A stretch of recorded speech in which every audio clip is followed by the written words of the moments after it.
ಇದನ್ನು ಕಟ್ ಮಾಡ್ಕೊತಾ ಇದ್ದೀನಿ. ಒಂದು ಹೀರೆಕಾಯಿಗೆ 1/4 kg ಹಿಟ್ಟು ತಗೊಂಡಿದ್ದೀನಿ. ಕಡಲೆ ಹಿಟ್ಟನ್ನು 1/4 kg ಹಿಟ್ಟು, ಹಾಗೆ 1 ಟೀ ಸ್ಪೂನ್ ಖಾರದ ಪುಡಿ,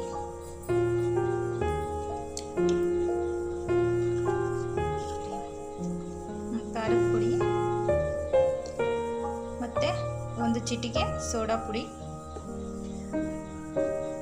ಹಾಗೆ ರುಚಿಗೆ ತಕ್ಕಷ್ಟು ಉಪ್ಪು.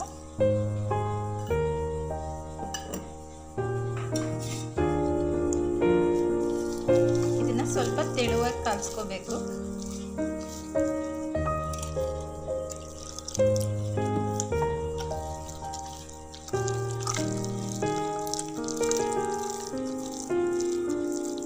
ನೋಡಿ, ಇಷ್ಟು ತೆಳುವಾಗಿ ನಾವು ಕಾಯಿಸ್ಕೋಬೇಕಾಗತ್ತೆ. ಇದು ಈಗ ರೆಡಿಯಾಗಿದೆ. ಹಿಟ್ಟು ಕಾಯಿಸ್ಕೊಂಡಿರೋದು. ಕಟ್ ಮಾಡ್ಕೊಂಡಿರುವಂಥ ಹೀರೆಕಾಯಿ ಪೀಸ್ನ ಹಿಟ್ಟಲ್ಲೆದ್ದು ಹಾಕ್ತಿದ್ದೀನಿ. ನೋಡಿ ಸ್ನೇಹಿತರೆ, ಹಿಟ್ಟು ತುಂಬ ಗಟ್ಟಿಗೂ ಇರಬಾರ್ದು ಮತ್ತು ತೆಳ್ಳಗೂ ಇರಬಾರ್ದು. ಈ ಥರ ಮೀಡಿಯಮ್ ಆಗಿರಬೇಕು. ನೋಡಿ ಎಷ್ಟು ಚೆನ್ನಾಗಿ ಹೋಗ್ತಾ ಇದೆ.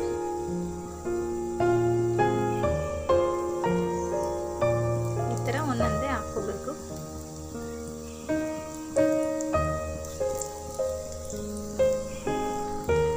ಇದು ಫ್ರೈ ಆಗಿದೆ. ನಾನು ತಗೊಳ್ತಾ ಇದ್ದೀನಿ.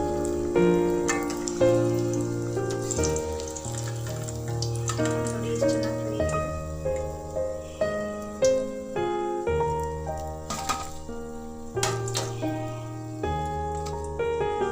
ಹೀರೆಕಾಯಿ ಬೋಂಡ ರೆಡಿಯಾಗಿದೆ.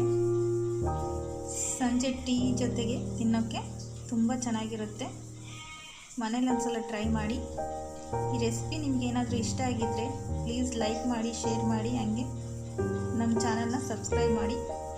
ನಮಸ್ಕಾರ ಫ್ರೆಂಡ್ಸ್.